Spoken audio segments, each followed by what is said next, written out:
Hello and welcome to the Brutal Iron Gym podcast, where our goal is to cut through the BS and deliver the brutal truth about topics related to health and happiness. Today's podcast number 1571. The topic is training and the title is How to Personalize Your Weekly Training Schedule. Awesome.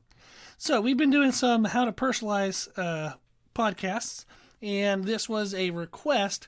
We've been doing kind of previously specific lifts or specific body parts.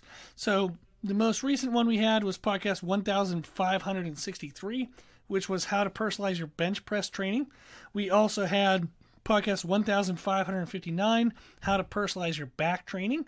We also had podcast 1554, how to personalize your leg training.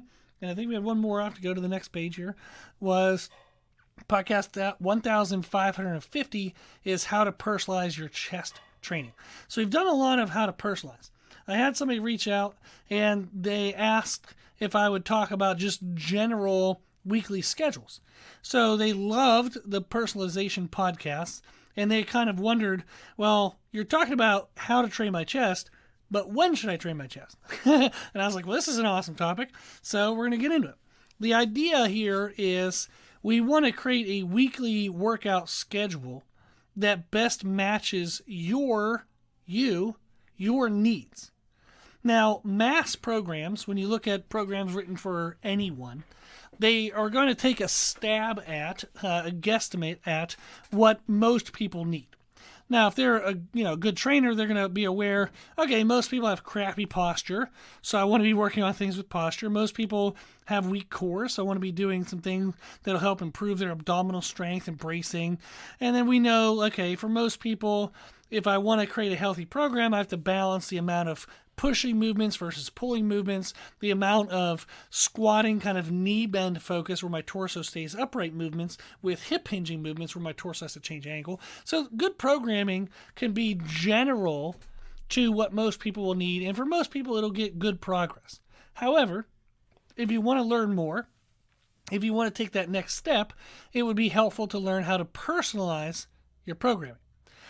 So what we're going to do is, by the listener's request, we're going to discuss muscle growth as one kind of training goal, and then strength and general fat loss and muscle shaping. So the listener is a personal trainer, and they were just wondering, given these three topics, these three goals, how would what would be like some personalization aspects that I would think of? So awesome that they asked, very honored by that. So let's go through it.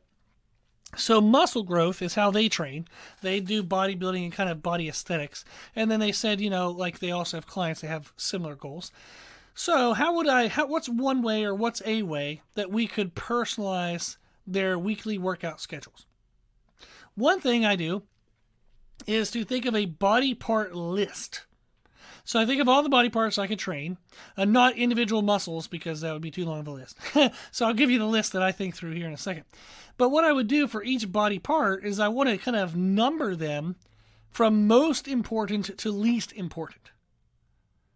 So I'm going to go through a list here. The list would be neck. I do have some people who train to build the thickness of their neck, so I want to include that as something to consider.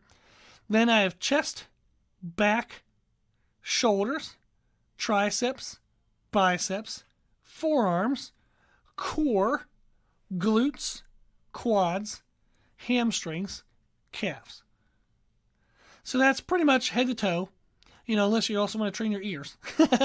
Pretty much everything head to toe.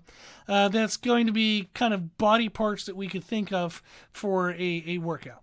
So again, neck, chest, back, shoulders, triceps, biceps, forearms, core, glutes, quadriceps, hamstrings, calves. I would number those. And then the thing that's number one should be trained 3 times per week and as early in the week as possible, aiming for 20 working sets within the week. Okay?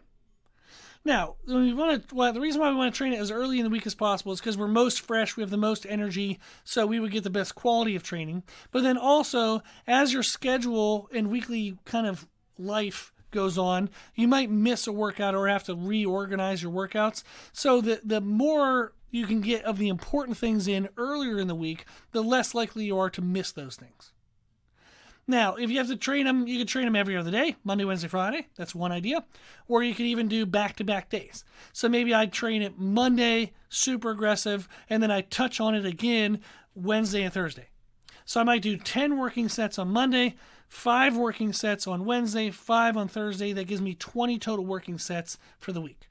So you can do it every other day. You can do two of the days back to back, then plus like its own day on somewhere else.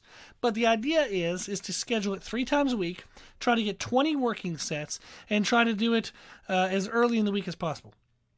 Now, for number 2, what is number 2 on the list? The second most important thing. Try to train it twice a week and at least get in 15 working sets. Then the rest of the body parts can be trained at least once a week, and you want to have at least kind of around 10 working sets. If you fall a little short on the things that don't really matter much to you, that's okay. But the idea is the thing that's number 1 is given the most attention. The thing that's number 2 is the second most attention, then everything else is everything else, right? That kind of makes sense. So, again, whatever your number 1 is, should be trained 3 times per week as early in the week as possible, looking for 20 working sets. The thing that's number 2 should be trained at least twice a week, looking for at least 15 working sets. Everything else, at least once a week, at least 10 working sets. So an example here is if I go through and number these for myself. Neck, I'll give you from starting at number 1. So we're going to go out of body part order, but we're going to go by number order. So my number 1 is chest and shoulders because I'm a jerk and I want to list multiple things as number 1. Because I'm going to break my own rules. But I want my chest and shoulders to grow. I have very short upper arm bones, so I have a hard time growing my chest. Now, if you listen, I think it was podcast 1550, which was how to personalize your chest training. I talk about the difference of upper arm length and how that impacts your chest growth. So I have a hard time growing my chest. So I want it to grow because I want it to be more visible and just kind of more dominant in videos. When I make videos online, the way I look sells my knowledge. So unfortunately, that's just the way the world works. It's just, reality. Somebody won't care what I know unless it looks like it's worth knowing. So I have to look like I know what I'm talking about. And then when somebody hears what I'm talking about, they'll hopefully recognize that I do know what I'm talking about. But you have to kind of get their attention first, right? So, chest and shoulders is number 1 for me because they would stand out the most in videos. And I have been doing kind of more strength-based training the last 10 years or so. So I want to get back into more bodybuilding style training, and I want to focus on my chest and my shoulders. So they're both number 1. My number 2 is upper back because I have pretty good traps. I don't train my traps directly, but they grew very well from deadlifting. But I don't have very good lower traps and kind of middle back. I look like a turtle. I have very thick spinal erectors and very high traps, but I don't have great upper back development in regards to depth of muscle tissue. So I'm working on developing my lower traps and kind of the whole mid-back kind of bumps. I want to build more bumps over my shoulder blades. So that's number 2. My number 3 is glutes, quads, and hamstrings, because again, I'm breaking my own rules, and I want to have multiple things. So it's basically lower body. I want my glutes, quads, and hamstrings to grow. The more they grow, it just looks better aesthetically, and it will help my core look smaller. As my chest, back, and shoulders get bigger, and my thighs and glutes look bigger, my waistline will look smaller. So that sounds great. I would love to do that. Then number 4, I have triceps, biceps, and calves, because again, I'm breaking my own rules, and they're important to me. They're just not as important as the things I've named already. Number 5 I have is core. I've done a lot of core work over the years because I had a lower back injury before. My core is very strong, and I can feel I have fabs, basically. I'm 265 pounds-ish, 266 I think this morning, and you can see the outlines of my abs. I have decent development of my abs, so I don't really need to spend a lot of time on them because I did that for years on end. And then my number 6 is, if I had to give them a number, would be forearms and neck, but I don't really care about those. So if whatever they grow indirectly from everything else I'm doing, great. I don't really care if my forearms get any bigger, don't care if my neck gets any bigger. So they're just last. Given those numbers, how I would set up my weekly schedule could be number one, first workout of the week is chest and shoulders. First workout of the week is my first things and priorities, so my chest and shoulders. I'll do a fly, then a press, then a fly, because that's best combination for my chest. And then for shoulders, I do a raise, a press, and a raise. So lateral raise, front raise, some kind of raise, because that way it takes the triceps out of it. I do some kind of press, so that way I get great heaviness onto the shoulders. And then I finish with another raise. So I'm doing kind of isolation, compound isolation for my chest and my shoulders. And that's related to my upper arm length. So that way I get predominantly growth in my shoulders and chest, not just my frickin' triceps the whole frickin' time. Then workout number 2 would be back and shoulders again. I would actually hit shoulders another day, but I would just do kind of a run the rack misery to start my back workout. And then I would do the rest of the workout as back. I might do some kind of nuancy type of row that I can feel like my lower traps contracting. It might not be super heavy because I want to feel the contraction. I would then do some type of pull down, which I really like because it helps open up tightness of my lats. So it helps with overall posture as well as growth. Then I'll do some kind of stupid heavy row that just annihilates everything. And then I would finish with a pull down for me because my upper traps are already well developed. So I don't do shrugs. But if you don't have great upper trap development, you would probably want to do shrugs. Workout 3, I would set up my third most important things: glutes, quadriceps, hamstrings. I probably throw a little bit of calves in there. I typically like to start lower body workouts with calves. One of the reasons is if your calves are tight, it'll mess up the mechanics of other lower body exercises. So you want to loosen any kind of tightness in your calves. So starting with calf training helps to loosen calves, which helps improve mobility and movement quality for the rest of the workout. So I do calves. I do a hamstring isolation because hamstrings aren't super well targeted if you're doing a really heavy type of like leg press or squat. If you're doing a heavy deadlift or hinge movement, then hell yes, hamstrings are going to get hit really well.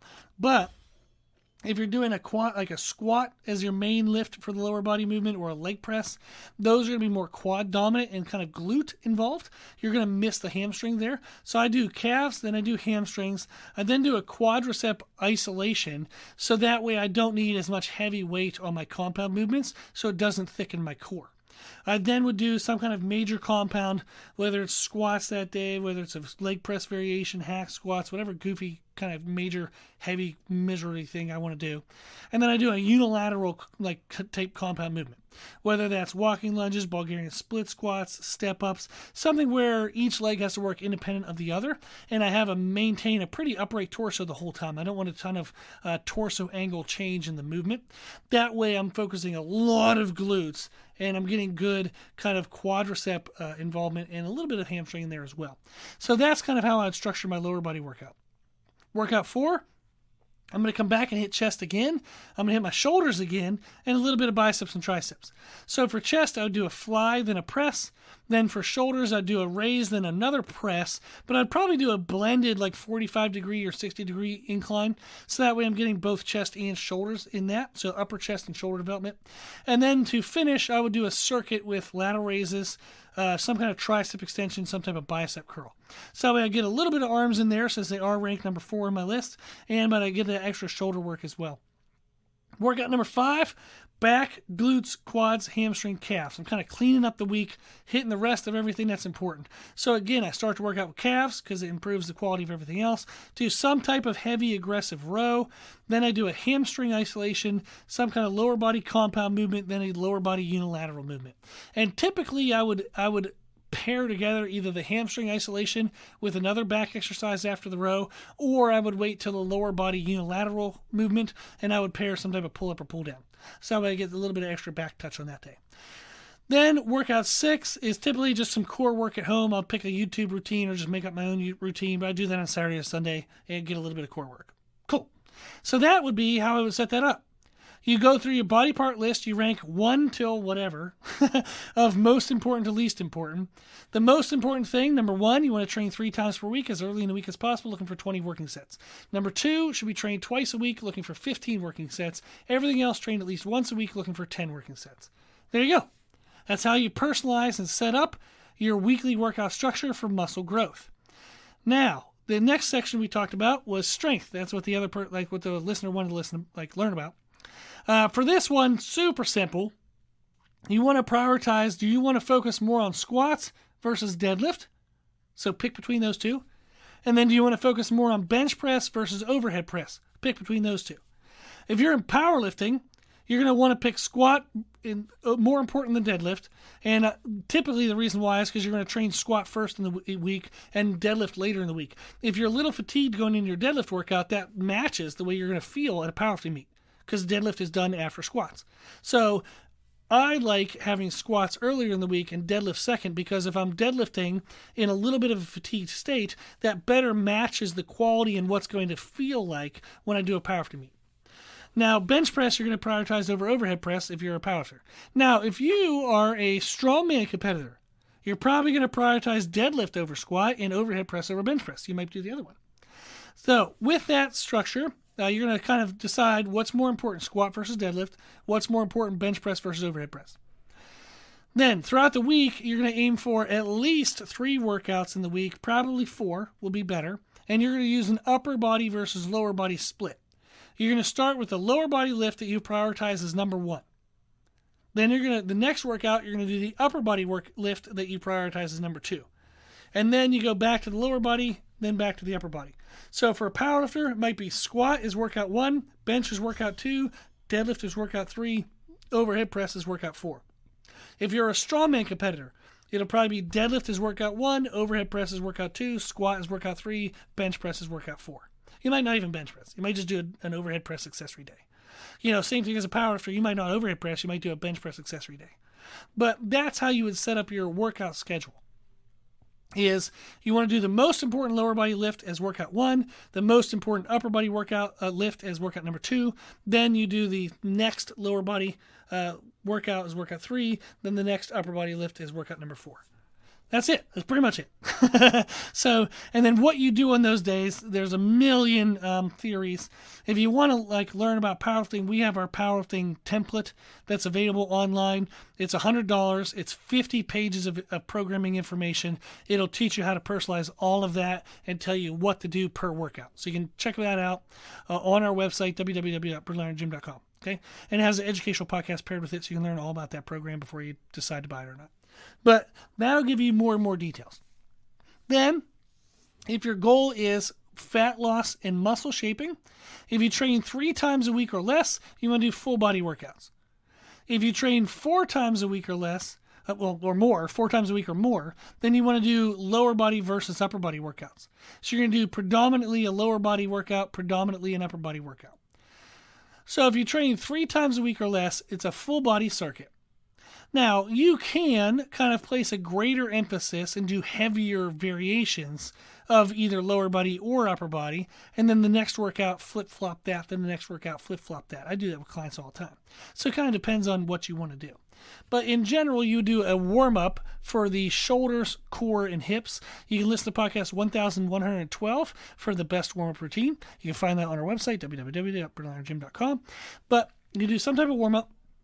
You do, if it's a lower body emphasized day, you would do a lower body circuit, like 2 exercises at least paired together, some kind of squat focus, a lower body movement where your torso stays pretty much upright the whole time.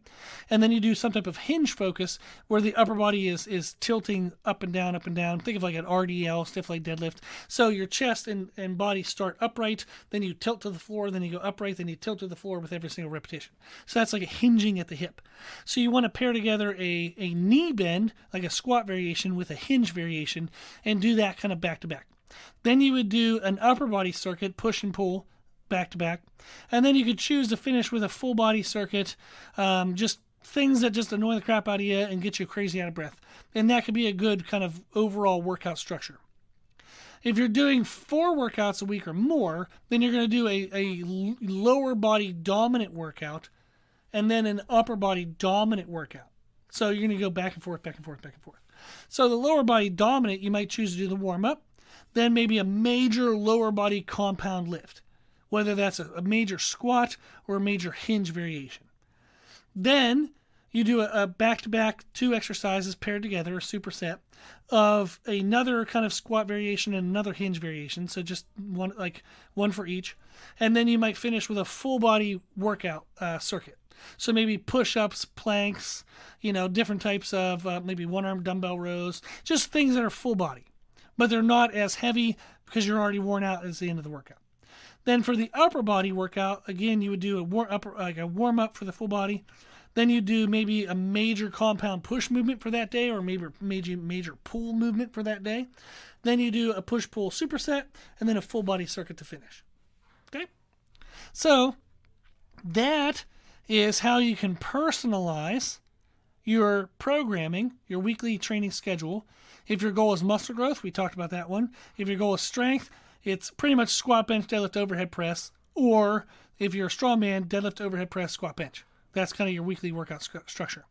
If you're doing general fat loss and muscle shaping, if it's 3 times a week or less, full body workouts. Easy. If you're training 4 times or more, then you're going to alternate lower body and upper body, lower body and upper body. There you go. So that's how I would set that up. And awesome. Okay, so hopefully that answered everything. If you want help with this, we have a lot of services. We have our one-on-one coaching service where I write your training and programming for you. We would work together for however long you wanted. There's no contracts with any of the services we do. So we work together for a couple months if you want, and then you take with it, you run with it, and you have everything you need, and you go on your own. We also have our live monthly programming service where you can choose a program focus and then just follow along with workouts that I create every 4 weeks that are brand spanking new every 4 weeks. And with that, we have a weekly virtual Q&A. You can sign in to the virtual Q&A session, ask any questions you want, and I'll answer them live. We also have a Google Doc that you can ask questions anytime, 24/7, and I answer those questions once a week in the document. Then we have exclusive content for education videos just for the subscribers for that service. Our program focus points are power building, which is kind of like bodybuilding and powerlifting, so bodybuilding and strength training combined. Then we have a pure bodybuilding program. We have a female shape development program. We have a functional athleticism where it's strength and functional fitness, athletic fitness. And then we have functional longevity where it's strength and then also just how to maintain quality of movement throughout your life. So those 5 program focal points. You can learn all about that on our website, www.brutalirongym.com. Right now, the programming, all that is $50 a month. $50 a month. You get a brand new program every 4 weeks. You get Q&A. You can ask any questions you want 24/7, anytime. I answer them at least once a week. And then you get that live virtual session. You can ask questions in person anytime you want virtually. And then we have that exclusive content. So tons of stuff. Love that. So if you want to sign up for that, just sign up on our website, www.brutalirongym.com. Okay, so tons of hopeful, good education. You can take with it and run. You now know that you're supported if you want any kind of services. So hopefully, whatever you need, we offer something for that. Cool. Well, if you have any questions, feedback, suggestions, anything you want to know, let us know at our email, brutalirongym@gmail.com. If you have any questions, anything, I'm always here. I'm always happy to help. Then if you like the podcast, please share the podcast. If you share the podcast, let people know that we answer questions for free. So that way they're encouraged to reach out to us. And then thank you to those who donate to support the podcast. You can do that on our website. The podcast does have a high host cost every year. I give an hour to it every day. So I appreciate the donations to help cover the cost and the time. Even just $5 a month is super helpful and really appreciated. And then if you like the information we share on our podcast, you can find more from us on our social media channels. I post on Instagram every day, YouTube a lot. So check us out, find us, and follow us on both places under the name Brutal Iron Gym. As always, I hope this was helpful, and thank you for listening.